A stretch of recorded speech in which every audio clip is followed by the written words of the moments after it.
So after seeing all the things going on, I can't help but think how perfect and ready everything looks for Jesus to begin opening the first four seals. The first seal is the rider on the white horse. If you've watched my videos, then you know that he is God's end-time Elijah. Most Bible teachers teach he is the Antichrist. But when you break the verse down and examine the Greek text, there is no way you could conclude that he is Antichrist. The only way you would come up with that conclusion is if you already purpose to make the first seal the Antichrist. If you have already purposed in your heart to make the first seal the Antichrist, then whatever the text says, you'll make it mean the Antichrist. You have already purposed in your heart to make the text read that way. So if the text said the writer was holy and true, then you would interpret that to mean he is masquerading as one who is holy and true. If the text said he was on a white horse, which the text does say, you would say a white horse here symbolizes deception. Later in the book of Revelation, Jesus is on a white horse, and so are the armies of God. In that passage, you say the white horse there symbolizes holiness and purity. So why does the white horse in the first seal symbolize deception? And later on, it symbolizes holiness and purity. Because these people have already purposed in their hearts to make this writer the Antichrist. It's the worst way of studying the Bible. Anyways, always let the Bible interpret the Bible. Never force an interpretation because you want the text to read a certain way. If you don't know the meaning of a white horse, the Bible will interpret that for you. When it says Jesus comes on a white horse and the armies of heaven followed him on white horses. If you don't know the meaning of a beast, the Bible will interpret that for you. Now, when did the Old Testament Elijah come on the scene? When false prophets filled the land and pretty much ran the show. Then Elijah was sent forth to turn the tide of the battle and turn the people back to God. There is a prophecy in Isaiah 28 that is for the end time. That is our time. This is the condition of God's people when he sends his end time prophet, the mighty and strong one. Isaiah 28 verses 7 and 8. The priest and the prophet have erred through intoxicating drink. They are swallowed up by wine. They are out of the way through intoxicating drink. They err in vision. They stumble in judgment. For all tables are full of vomit and filth. No place is clean. This verse is actually directed at the priest and the prophet in verse 7. Today we would call them pastor and prophet. They err in vision. They stumble in judgment. For all tables are full of vomit and filth. No place is clean. There are no reputable prophets today whom I can say have the word of the Lord. None. Zero. It's absolutely embarrassing for the church, the things coming out of their mouths. This last U.S. presidential election and COVID brought all their filth out. Every single one of them got it wrong and made false prophecies. Prophecies like COVID would begin to fade away after Passover. And this was referring to the 2020 Passover in April. I'm sorry I haven't made the false prophets and false prophecies video yet. But it needs to be made because these things need to be brought into the light. What they want is to sweep these things under the rug and hope people never talk about it again. But by doing that, you let the false prophecies continue and the tables remain full of vomit and filth. I'm happy there are guys like Dr. Michael Brown, who is also a charismatic, but he addresses the problem. Starting in 2020, God dug up the filth in the church and put it on display. God pretty much showed the world how false prophecies go unchallenged. And God's people continue to blindly follow these guys. It makes no sense. What we are seeing is what Jeremiah saw in his day.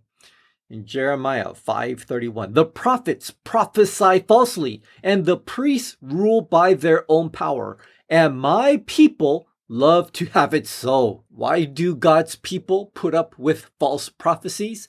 Because it's good to the ears. We don't care if it's false. It's what we want to hear. That's what matters. If you prophesy something they don't want to hear, like judgment, they'll call you a devil.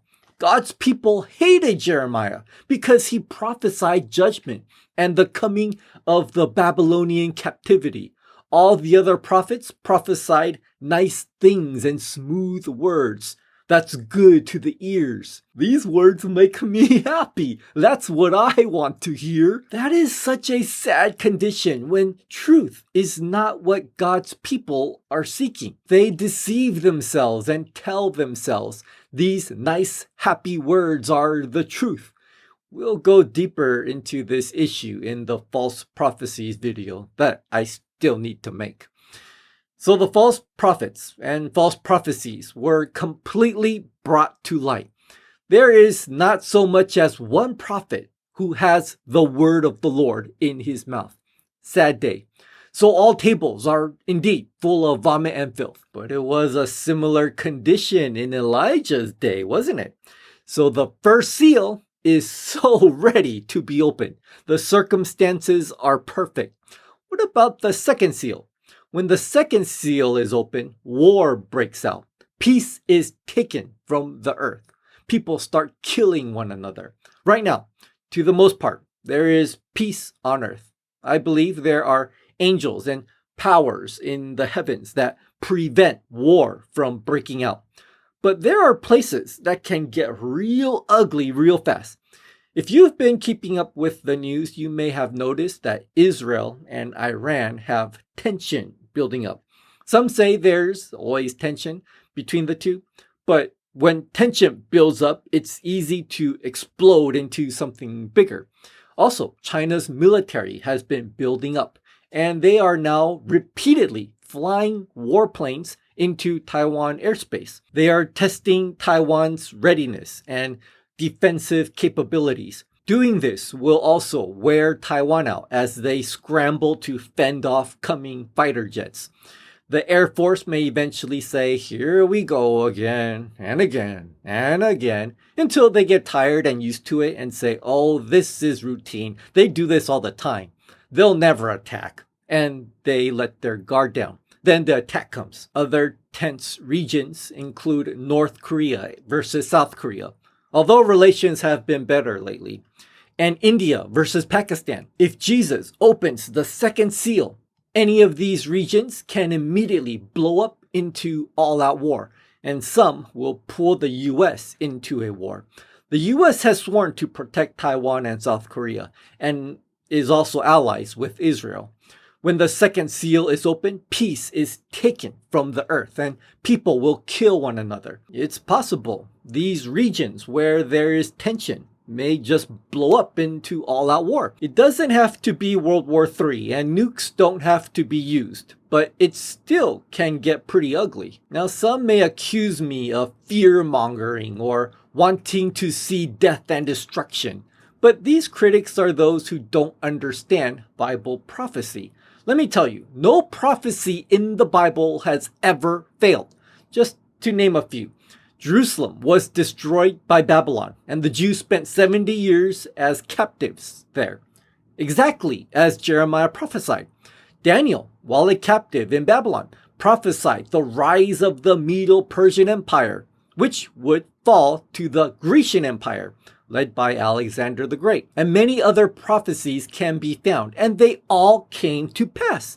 Not one has failed. So if the Bible has a 100% accuracy rating, then there is no reason to doubt that the other prophecies regarding the end times won't come to pass. Now, just because I know calamity is coming according to Bible prophecy, this does not mean I take pleasure in seeing calamity.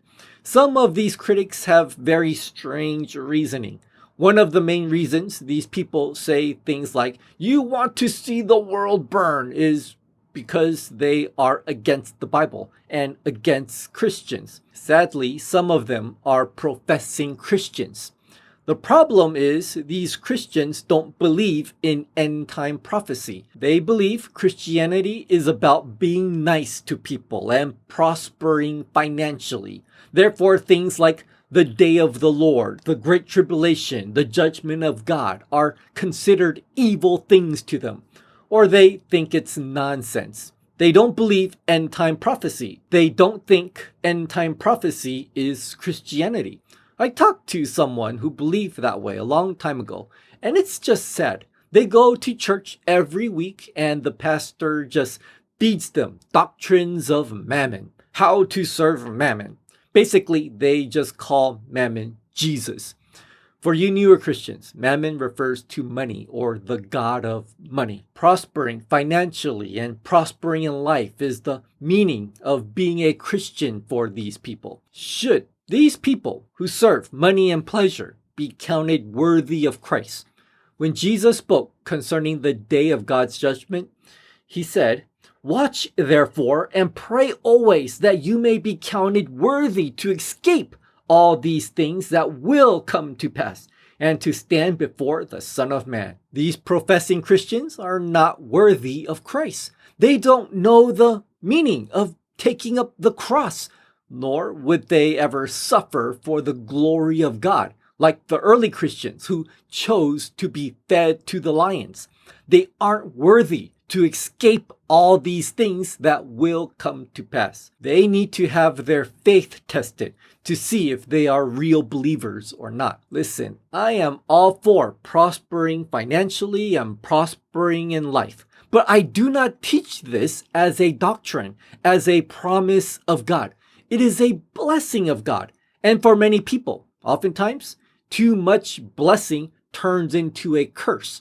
They can't handle it and they go astray. In Proverbs 30, verses 8 and 9, it says, "Give me neither poverty nor riches. Feed me with the food allotted to me, lest I be full and deny you, and say, 'Who is the Lord?' Or lest I be poor and steal and profane the name of my God." Jesus said in Matthew 19:23, "Then Jesus said to his disciples, 'Assuredly, I say to you that it is hard for a rich man to enter the kingdom of heaven.'" Why is that? Because riches deceive the heart. Your heart becomes focused on your wealth, and they forget about God. That's often the case for many people. Anyways, if you believe in end time prophecy, according to the Bible, there will be people who will come against you and speak evil of you. They speak evil of the Bible and they speak evil of Christians who believe in the Bible. Now, I'm only telling you what's written in the Word of God and what's coming. I don't know how it's going to happen, but things look like they're starting to line up. We're just waiting on Jesus to take the next step. Now, here are some other things going on. There have been some record-breaking heat waves in the US, drought, and massive wildfires in the West Coast. This led to me seeing these types of articles. The extreme heat and drought is causing wheat farmers to have a bad harvest. What's the third seal? In Revelation 6 verse 5, "When he opened the third seal, I heard the third living creature say, 'Come and see.' So I looked, and behold, a black horse, and he who sat on it had a pair of scales in his hand. And I heard a voice in the midst of the four living creatures saying, 'A quart of wheat for a denarius, and 3 quarts of barley for a denarius, and do not harm the oil and the wine.'" The third seal causes wheat and barley prices to skyrocket. China is the largest wheat producing country in the world. But if heat and drought spread to wheat producing countries like China, India, and Russia, the price for wheat will skyrocket. A poor wheat harvest on the west coast of the US is not likely going to affect world wheat prices. What we are seeing could be a foreshadow of things to come. When Jesus breaks open that third seal, there's likely going to be a shift in climate change, which will result in more heat waves and drought in those wheat producing areas. Or there will be war or something that'll cause these wheat fields to bring in a poor harvest. Now, what happens in the fourth seal?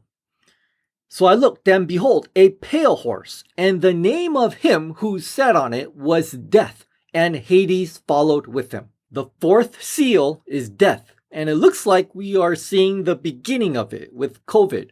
Right now, COVID isn't that bad. By that I mean it's nothing apocalyptic or cataclysmic.